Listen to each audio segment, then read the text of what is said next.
Hello, dear students. Welcome back to my YouTube channel. Today your topic is torque. आज आपका topic जो है वो टॉर्क है। 11th का ये 6th चैप्टर आपका चल रहा है। इस टॉपिक को आप अच्छे तरीके से समझें, लास्ट तक इस टॉपिक को देखें आप, तब जाकर आपको ये टॉपिक अच्छे तरीके से क्लियर हो जाएगा। तो व्हाट इज टॉर्क? टॉर्क क्या होता है? It is a twisting effect of force. Torque जो हमारे पास होता है एक ट्विस्टिंग इफेक्ट ऑफ फोर्स होता है। जब भी हमारे पास एक बॉडी रोटेट करती है, ट्विस्ट करती है, तो वहाँ पर टॉर्क एक्ट करता है। इसका मतलब टॉर्क जो है वो रेस्पॉन्सिबल होता है एक बॉडी को रोटेट कराने के लिए। जब भी एक बॉडी सर्कुलर पाथ फॉलो करती है, रोटेट करती है, जैसे अभी यहाँ पर रिप्रेजेंट करूँगा मैं, जैसे ये हमारे पास जो है, अगर ये एक हमारे पास जो है एक रॉड है, ये रोटेट कर रही है, तो इस पर टॉर्क एक्ट कर रहा है। तो इसी पर डिस्कस करेंगे हम, कैसे इस पर टॉर्क एक्ट करता है, क्या होता है, तो पूरी एक्सप्लेनेशन हम यहाँ पर ले लेंगे हम। तो सिंपल में अगर हम बोलेंगे टॉर्क क्या होता है, इट इज़ अ ट्विस्टिंग और टर्निंग इफेक्ट ऑफ फोर्स। समझे आप? ट्विस्टिंग और turning effect of a force. तो इसी को हम बोलते हैं मूवमेंट ऑफ फोर्स भी हम बोलते हैं। अगर आपके पास जैसे जो ही आप देखते हो ये मूवमेंट क्या होता है? मूवमेंट का मीनिंग ही होता है रोटेशनल, रोटेशंस। समझे आप? तो किसकी वजह से अगर रोटेशन हो रही है, एक फोर्स की वजह से हो रही है, तो उसी को हम क्या बोलते हैं? टॉर्क भी बोलते हैं। तो दूसरा नाम जो हमारे पास टॉर्क का क्या है? That is movement of force. तो देखिए यहां पर मैंने एक कोऑर्डिनेट सिस्टम्स में रिप्रेजेंट करके दिया है, आपको समझाने की कोशिश करने जा रहा हूं मैं कि हमारे पास एक बॉडी जो है वो रोटेट कर रही है, हमारे पास वो एक्स वाई प्लेन पर रोटेट कर रही है। जैसे यहाँ पर आप देखोगे, आप ये रिप्रेजेंट किया है मैंने, बॉडी यहाँ पर है तो ऐसे ये रोटेट कर रही है एक्स वाई प्लेन पर। तो ये आपके पास एक्स एक्सिस है, ये आपके पास वाई एक्सिस है। समझे आप? तो ऐसे इसका मतलब एक्स एक्सिस पर भी वो रोटेट कर रही है और वाई एक्सिस पर भी रोटेट कर रही है। इसका मतलब हमारे पास जो है एक बॉडी जो है वो एक प्लेन पर मूव कर रही है। तो बोर्ड आपका प्लेन है, इस पर मूव कर रही है, तो इसका एक्स कोऑर्डिनेट भी चेंज होगा और वाई कोऑर्डिनेट भी चेंज होगा। इसका मतलब हमारे पास अगर बॉडी यहाँ पर है, कहाँ पर है? इस पॉइंट P पर है, किसी एट एनी इंस्टेंट यहाँ पर है हमारे पास, तो इसका मतलब इस बॉडी ने एक्सिस पर भी डिस्टेंस कवर किया है और वाई एक्सिस पर भी डिस्टेंस कवर किया है। ऊपर की तरफ भी बॉडी मूव की है, आगे भी गई है, तब जाकर हमारे पास बॉडी P पॉइंट पर पहुंची है। इसका मतलब यहाँ पर एक्स कोऑर्डिनेट भी चेंज हो रहा है और वाई कोऑर्डिनेट भी चेंज हो रहा है। तो जब भी एक बॉडी एक सर्कुलर पाथ फॉलो करती है, सर्कुलर मोशन जब होता है उसका, तो वो 2D मोशन होता है, 2 डायमेंशनल मोशन होता है। तो वही यहाँ पर रिप्रेजेंट किया है मैंने। यहाँ पर तो मोशंस को मैंने डिस्कस नहीं करना है, यहाँ पर आपको टॉर्क के बारे में मैंने आपको बोलना है। जैसे हमारे पास ये एक बॉडी जो है, ये हमारे पास यहाँ पर है, जैसे हमारे पास एक बॉडी ऐसे है यहाँ पर, और इस पॉइंट पर फोर्स लग रही है, किसी एंगल पर फोर्स लग रही है।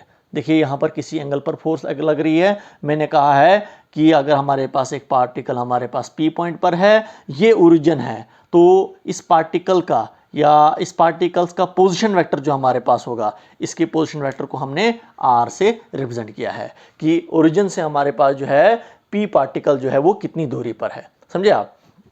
तो देखिए पार्टिकल ऐसे रोटेट कर रहा है, तो इस पार्टिकल पर जब फोर्स लग रही है, यहाँ पर वो किसी एंगल पर फोर्स लग रही है, तो इस फोर्स के 2 कंपोनेंट्स यहाँ पर रिप्रेजेंट किए गए हैं। एक कंपोनेंट इसका हमारे पास जो है F cos theta horizontal component, और दूसरा इसका हमारे पास क्या है? That is F sine theta हमारे पास जो है, that is it's vertical component. समझे आप? ये इसका वर्टिकल कंपोनेंट है।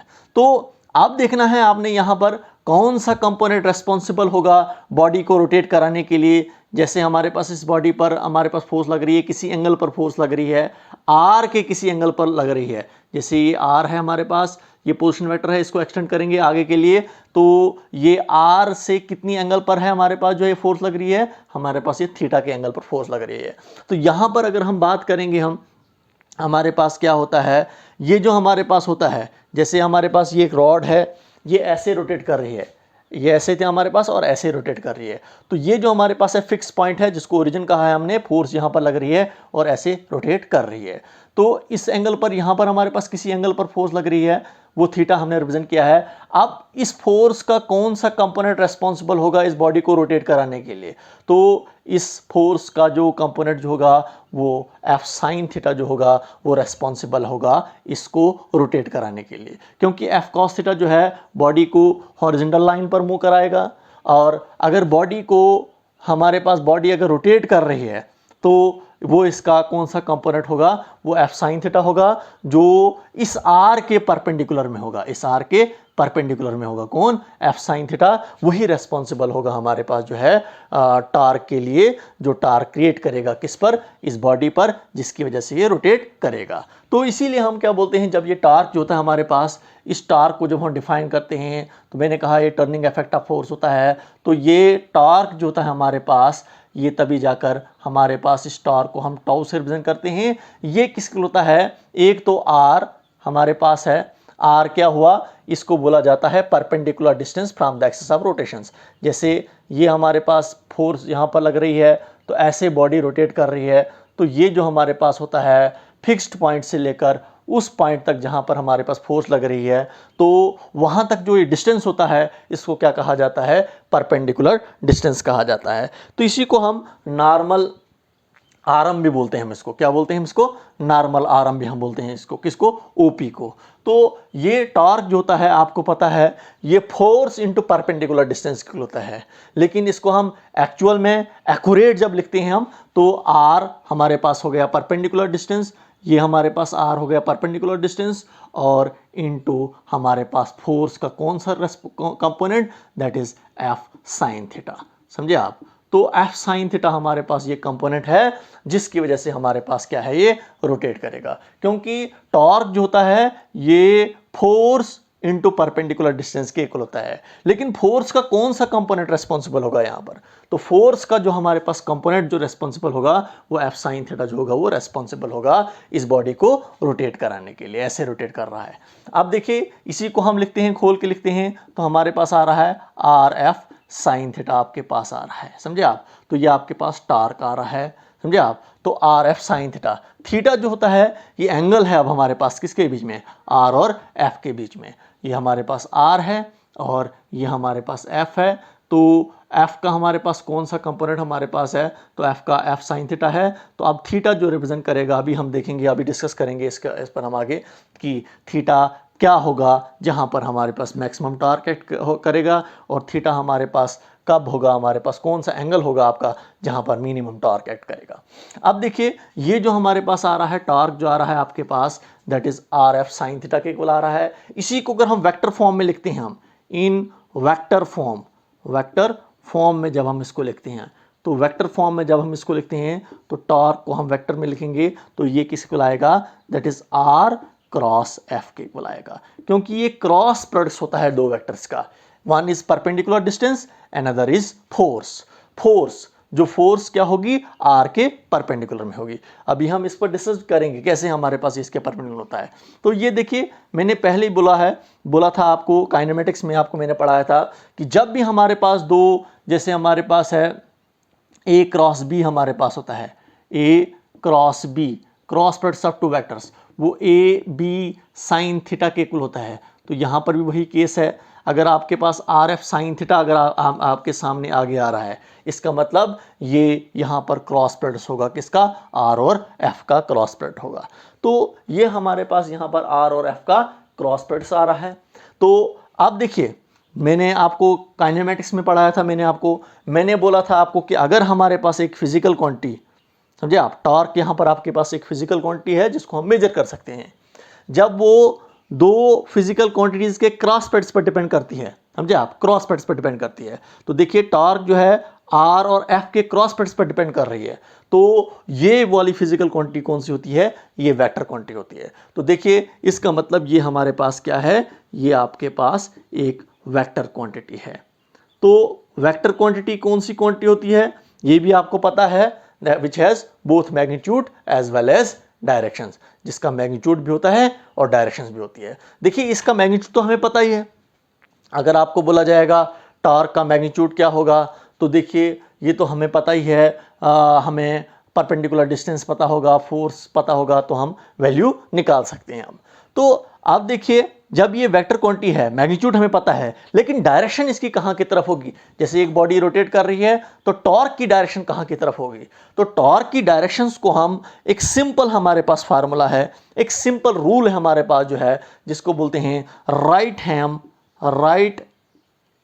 Hand palm rule. तो राइट हैंड पाम रूल, हालांकि हमारे पास बहुत सारे रूल्स हैं, ये सबसे इजी रूल लग रहा है मुझे, जिससे हम क्या कर सकते हैं, जिससे हम इस टॉर्क की डायरेक्शंस को रिप्रेजेंट करते हैं। तो राइट हैंड पाम रूल क्या कहता है हमारे पास, जब भी हमारे पास, जैसे अभी देखो आपने कैसे आपने राइट हैंड पाम रूल को यूज करना है। ये देखिए, ये हाथ आपने ऐसे रखना है, ये हमें रिप्रेजेंट करेगा, किसको रिप्रेजेंट करेगा, ये आर को रिप्रेजेंट करेगा, परपेंडिकुलर डिस्टेंस। तो अगर हमारे पास ये बॉडी जो है, ये हमारे पास पार्टिकल जो है रोटेट कर रहा है एक्स टू वाई, एक्स से वाई की तरफ, तो ऐसे हमें घुमाना पड़ेगा, हमें फिंगर्स को ऐसे घुमाना पड़ेगा। तो ये आपका आ गया आर, और ये हमारे पास आ गया एफ। तो देखिए यहाँ पर आपको थोड़ा सा मैं आपको और व्यू दूंगा, दिखाऊंगा आपको मैं। ये अगर आपके पास क्या है, आर है, तो ऐसे रोटेट कर रहा है हमारे पास, कौन कर रहा है, ऐसे रोटेट कर रहा है हमारे पास, बॉडी ऐसे रोटेट कर रही है। तो ये आपका आर और ये हमारे पास एफ आ गया। तो आर और एफ, समझे आप। तो आर और एफ के परपेंडिकुलर में टॉर्क एक्ट करेगा। इसका मतलब एक्स और वाई पर अगर हमारे पास बॉडी मूव कर रही है, तो हमारे पास टॉर्क जो एक्ट करेगा वो जेड एक्सिस पर एक्ट करेगा। इसका मतलब अगर हमारे पास बॉडी ये ऐसे मूव कर रही है, ये कौन सा होता है, एंटी क्लॉकवाइज। अगर हमारे पास बॉडी एंटी क्लॉकवाइज मूव करेगी, तो देखिए ये आपके पास आर है, ये एफ है, तो थंब आपका बाहर की तरफ निकल रहा है। तो थंब जो हमारे पास जो है, ये टॉर्क की डायरेक्शंस को रिप्रेजेंट करेगा। और इसका मतलब टॉर्क जो एक्ट करेगा वो along the axis of rotation पर एक्ट करेगा। इसका मतलब अगर ये हमारे पास एक बॉडी रोटेट कर रही है, ऐसे रोटेट कर रही है, तो इसकी एक्सिस ऑफ रोटेशन कौन सी होगी, यहां पर दिखाऊंगा मैं। देखिए हमारे पास ये ऐसे रोटेट कर रही है, ऐसे रोटेट कर रही है, तो ये इसकी एक्सिस ऑफ रोटेशन है। तो एक्सिस ऑफ रोटेशन जो है वो सीधे ही बाहर की तरफ निकलेगी। तो वो जो हमारे पास एक्सिस ऑफ रोटेशन जो होगी वो क्या है, इसका मतलब ये एक्स और वाई पर अगर घूम रही है, तो जेड एक्सिस पर हमारे पास टॉर्क एक्ट करेगा। तो थंब देखिए, थंब हमारे पास टॉर्क की डायरेक्शन को रिप्रेजेंट करेगा। ऐसे ये हमारे पास आर, ये एफ, और थंब बाहर की तरफ निकल रहा है। तो इसका मतलब यहां पर अगर हमारे पास रोटेशन क्या हमारे पास है, अगर रोटेशन हमारे पास क्या है, रोटेशन, अगर रोटेशन हमारे पास क्या है, एंटी क्लॉकवाइज है, तो वहां पर हमारे पास टॉर्क जो होगा, टॉर्क जो होगा हमारे पास जो होगा, जिसको हम टाउ से रिप्रेजेंट करते हैं, ये कहां की तरफ होगा, आउटवर्ड की तरफ होगा, आउटवर्ड की तरफ। तो और ये आउटवर्ड की तरफ होगा और पॉजिटिव होगा। यहां पर हम क्या बोलेंगे, टॉर्क हमारा आउटवर्ड की तरफ होगा और पॉजिटिव होगा। दूसरा हमारे पास जो है, यही रोटेशन अगर हमारे पास क्लॉकवाइज होगी, क्लॉकवाइज होगी, तो टॉर्क आपका क्या कहां की तरफ होगा, इनवर्ड की तरफ हमारा टॉर्क होगा, इनवर्ड की तरफ। और हमारे पास क्या होगा, ये टॉर्क आपका नेगेटिव होगा। अब देखिए अगर हमारे पास ये हुआ एंटी क्लॉकवाइज, अब अगर ऐसे घूम रहा है हमारे पास, तो देखिए ये आपका आर, ये आपका आर, और ये हमारे पास एफ, आर और एफ नीचे के लिए। तो यहां पर देखिए थंब बाहर बोर्ड के अंदर की तरफ जा रहा है। तो यहां पर जो थंब जो है, ये टॉर्क की डायरेक्शंस को रिप्रेजेंट करेगा, और ये जेड एक्सिस पर ही होगा, लेकिन नेगेटिव जेड एक्सिस पर होगा। इसीलिए यहां पर टॉर्क को हमने लिया है दैट इज नेगेटिव, और ये इनवर्ट की तरफ होगा। लेकिन केस कौन सा होगा हमारे पास, जब आपका क्लॉकवाइज हमारे पास केस होगा। तो ये भी हम डायरेक्शंस को हम यहाँ पर रिप्रेजेंट किया हमने कि टॉर्क की डायरेक्शन आप कैसे निकालोगे, आप टॉर्क की जो डायरेक्शन होगी वो along the axis of rotation होगी। अब हमारे पास ये टॉर्क जो है, ये मैंने आपको बोला वेक्टर क्वांटिटी है, इसका एसआई यूनिट क्या होगा, टॉर्क को आप किस में मेजर करोगे आप, तो टॉर्क का एसआई यूनिट जो होगा हमारे पास, एसआई यूनिट जो होगा हमारे पास, वो किस में हम इसको मेजर करेंगे। देखिए आर एफ होता है, आर डिस्टेंस होता है, डिस्टेंस का यूनिट होता है मीटर, और फोर्स का होता है न्यूटन। तो हम लिख सकते हैं न्यूटन मीटर। तो ये इसका क्या आ गया हमारे पास जो है, that is SI unit. Dimensional formula भी आप इसका निकाल सकते हो आप। तो डायमेंशनल फार्मूला अगर आप निकालना चाहोगे आप, तो डायमेंशनल फार्मूला भी इसका निकाल सकते हो आप। कैसे निकालोगे आप, फार्मूला वही होगा आपका जो आपने पढ़ा है आपने यूनिट्स एंड मेजरमेंट्स में। हमें पता है ये टॉर्क जो होता है फोर्स इंटू परपेंडिकुलर डिस्टेंस के इक्वल होता है। टॉर्क हमारे पास क्या है, फोर्स और परपेंडिकुलर डिस्टेंस का क्रॉस प्रोडक्ट होता है। तो ये परपेंडिकुलर डिस्टेंस है, डिस्टेंस का डायमेंशनल फार्मूला गया एल, और हमारे पास फोर्स का क्या होता है, एम ए के इक्वल होता है। तो एम ए एक्सेलरेशन होता है, तो एक्सेलरेशन का होता है एल टी माइनस टू। तो ये डायमेंशनल फार्मूला भी आपके पास आ रहा है, दैट इज एल, और एल हो गया L square M L square T minus 2। तो ये हमारे पास डायमेंशनल फार्मूला भी हमने इसका निकाला। अब इसके बाद हमारे पास टार्क की बात कर रहा हूं मैं। एक तो ये हमारे पास एक फिक्स्ड पोजीशंस थी हमारे पास, यहां पर आपके पास एक फिक्स्ड लिया था हमने, एक फिक्स्ड पोजीशन ली थी हमने, और फिक्स्ड पोजीशंस पर हमने देखा था कि हमारे पास एक बॉडी जो रोटेट कर रही है, एक फिक्स्ड एक्सिस पर रोटेट कर रही है। अब देखिए थोड़ा सा इसके केसेस पर भी हम जाएंगे, हम केसेस पर हम जाएंगे तो हमने बोला ये टार्क जो होता है ये हमारे पास आर एफ साइन थीटा के इक्वल होता है। अगर पहला केस ले लेंगे हम, अगर आपका थीटा जो होगा वो 0 होगा, थीटा का मतलब होता है ये आर और एफ के बीच में एंगल होता है। देखिए आर भी उसी डायरेक्शन में, ये एफ भी उसी डायरेक्शन में होगा, तो जब दोनों एक ही डायरेक्शन में होंगे तो टार्क हमारे पास किसको होगा, आर एफ साइन 0। जब दोनों एक ही डायरेक्शन में होंगे, पैरेलल में होंगे, तो थीटा कितना होता है, 0 होता है। तो हमारे पास टार्क कितना एक्ट करेगा, टार्क जो यहाँ पर एक्ट करेगा, यहाँ पर टार्क जो होगा आपका साइन 0 होता है 0 के इक्वल, और 0 को एफ आर के साथ मल्टीप्लिकेशन लगेगी तो आपका टार्क जो आएगा वो 0 आएगा। तो पहला केस। दूसरा केस हम जाएंगे, अगर आपका थीटा जो होगा 180 डिग्री होगा, थीटा क्या होगा 180 डिग्री होगा, और आपको बोला जाएगा टार्क निकालो आप, तो टार्क आपके पास किसके इक्वल होगा, तो टाउ इज इक्वल टू आपके पास आ रहा है आर एफ साइन 180। तो साइन 180 भी आपके पास किसके इक्वल होता है, ये भी आपका 0 के इक्वल होता है। यहां पर भी आपको कोई टार्क नहीं मिलेगा। इसका मतलब अगर आर वहां के लिए है तो ये जो फोर्स जो होगी वो यहां के लिए होगी, तो फोर्स यहां पर भी हमारे पास टार्क एक्ट नहीं करेगा। इसका मतलब अगर हम यहां पर देखिए, प्रैक्टिकली दिखाऊंगा आपको मैं, जैसे ये हमारे पास आर है और फोर्स लग रही है यहाँ के लिए, तो ये रोटेट करेगा, नहीं रोटेट करेगा। पहला केस था ये हमारे पास जो है ये आर है, फोर हम इस बार बॉडी इस बॉडी पर फोर्स लगा रहे हैं वहाँ के लिए लगा रहे हैं, तो ये रोटेट करेगा, नहीं करेगा। इसका मतलब वहाँ पर भी इस पर टार्क एक्ट नहीं करेगी।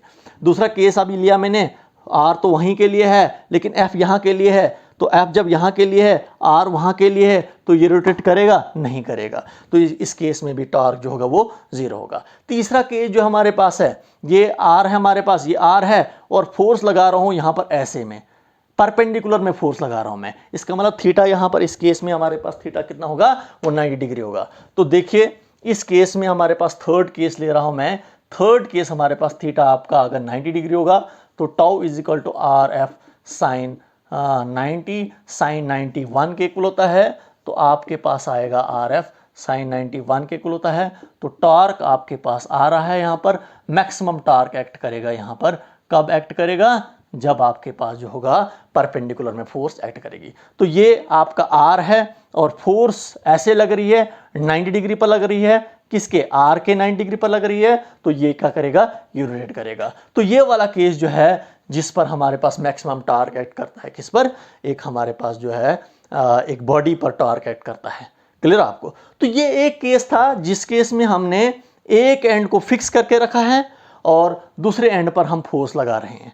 अभी देखिए जो यहां पर हमने फोर्स लगाई, अगर यही फोर्स यहां पर हम लगाते तो ये रोटेट करता, नहीं करता, समझे आप। तो फोर्स हम किसी एक पॉइंट पर लगाते हैं और वो आर के हमेशा और हमेशा परपेंडिकुलर में होता है। अब हमारे पास जो है torque due to a couple, couple का मतलब होता है जोड़ा, समझे आप। Torque due to a couple, couple होता है जोड़ा, दो फोर्सेस का जोड़ा। जैसे अभी रिप्रेजेंट करूंगा यहां पर, ये तो पहला केस था, एक एंड को हमने फिक्स करके रखा था और दूसरे एंड पर हमने फोर्स लगाई थी और रोटेट कर रहा था। अब दूसरा केस ये है, अगर यहां पर मैं फोर्स लगा रहा हूं मैं ऊपर की तरफ, यहां पर फोर्स लगेगी नीचे के लिए, तो ये इस केस में भी रोटेट करेगा। इसका मतलब यहां पर दो फोर्सेस लग रही हैं, एक यहां पर और दूसरी यहां पर, दोनों फोर्सेस अपोजिट, इक्वल और अपोजिट में है, मैग्नीट्यूड इक्वल होगा तो ये क्या करेंगे, रोटेट करेंगे। तो कपल का मतलब होता है जोड़ा। तो देखिए two forces equal in magnitude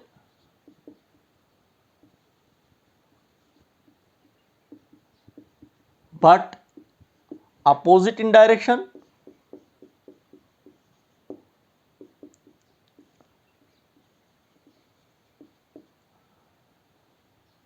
acting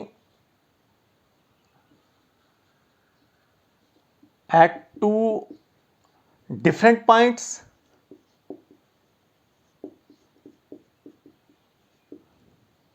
जो दो डिफरेंट पॉइंट्स पर एक्ट करेंगी,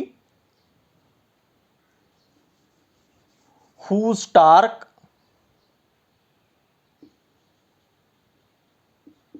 जिनका टार्क क्या होगा, किसके इक्वल होगा, जिसको हम टाउ से रिप्रेजेंट करते हैं हम, ये भी हमारे पास किसके होगा, आर जो होगा यहां पर ये दो फोर्सेस के बीच में परपेंडिकुलर डिस्टेंस होगा। जैसे ये एक रॉड लिए मैंने, एक फोर्स यहां पर लगेगी दैट इज F1, दूसरी फोर्स यहां पर लगेगी दैट इज F2। इन दो फोर्सेस के बीच में जो डिस्टेंस होगा वो आर है, जिसको हम परपेंडिकुलर डिस्टेंस से रिप्रेजेंट करेंगे हम।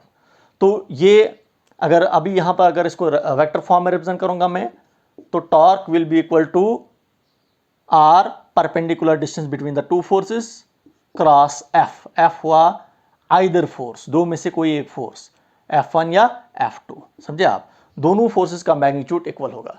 तो देखिए टार्क जब हमारे पास कपल होगा, दो फोर्सेस का जोड़ा होगा, समझे आप, तो वो कैसे टार्क एक्ट करेंगे।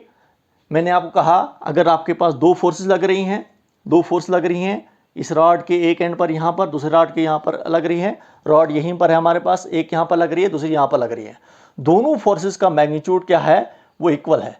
जितनी फोर्स ऊपर के लिए लग रही है उतनी फोर्स नीचे के लिए लग रही है। तो दो डिफरेंट पॉइंट्स पर लग रही है, एक यहां पर लग रही है, एक यहां पर। अगर यहीं पर लगती थी हमारे पास दोनों फोर्सेस, तो ये रोटेट नहीं करता, समझे आप, यहीं पर। तो एक यहां पर लग रही है ऊपर के लिए, एक लग रही है यहां पर नीचे के लिए, तो ये क्या करेगा, रोटेट करेगा। तो तभी जाकर मैंने आप कहा दो फोर्सेस अगर हमारे पास जो है, two forces equal in magnitude but opposite in directions acting at two different points, दो डिफरेंट पॉइंट्स पर लगे रहेंगे, तो जिनका टार्क क्या होता है, जिनका टार्क जो होता है वो फोर्स टार्क जो होता है वो क्रॉस प्रोडक्ट होता है परपेंडिकुलर डिस्टेंस और आइदर फोर्स का। तो इसी को हम वेक्टर फॉर्म में लिखेंगे, तो ये भी हमारे पास आर एफ साइन थीटा के ही इक्वल आएगा, क्योंकि आर क्रॉस एफ जो होता है वो आर एफ साइन थीटा के इक्वल होता है। हालांकि ये बिल्कुल कंडीशन वही है, लेकिन वहां पर जो आर होता था वो क्या होता था, वो आपके पास परपेंडिकुलर डिस्टेंस फ्रॉम, ये आर जो हमारे पास जो है ये perpendicular distance from the axis of rotation है, समझे आप। लेकिन ये वाला आर जो यहां पर आपका क्या है, ये परपेंडिकुलर डिस्टेंस है दो फोर्सेस के बीच में। तो ये जो हमारे पास है, इसका मतलब कपल से भी हमारे पास टॉर्क एक्ट करता है। जब भी हमारे पास दो फोर्सेस होती हैं, दो डिफरेंट पॉइंट्स पर एक्ट करती हैं, तो उनकी वजह से भी हमारे पास एक बॉडी पर टॉर्क एक्ट करता है। तो ये आज का आपका टॉपिक था, that was your torque. Torque क्या होता है और कैसे एक बॉडी पर टॉर्क एक्ट करता है। उम्मीद करता हूं कि आपको अच्छे तरीके से समझ में आया होगा। नहीं अगर आपको समझ में आया होगा तो आप मुझे कमेंट कर सकते हो। आप नेक्स्ट लेक्चर में मैं इसको और अच्छे तरीके से क्लियर करके दूंगा, और इसके बाद आपका नेक्स्ट जो लेक्चर जो होगा वो इसी टॉर्क पर आपका न्यूमेरिकल बेस्ड होगा। Okay, good bye, thank you.